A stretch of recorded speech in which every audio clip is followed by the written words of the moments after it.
de vendre en recurring ou en one shot? En fait, ça dépend vraiment de ton objectif.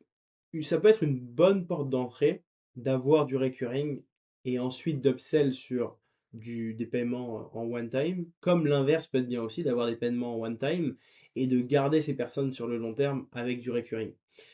Ça dépend quel est l'objectif que toi tu veux avoir concrètement.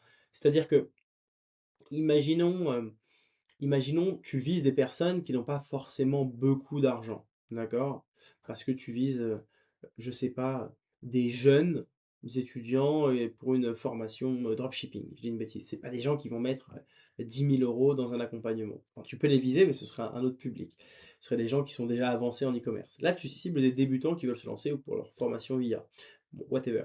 Si tu les cibles eux, en fait, dans l'idée, c'est des gens qui déjà n'ont pas beaucoup d'argent.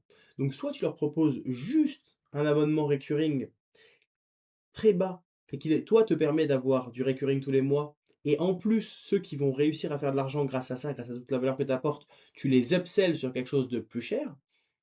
Soit tu leur vends directement un accompagnement, une formation ou un produit en one shot, mais qui n'est pas hyper cher et tu essayes de les upsell par la suite.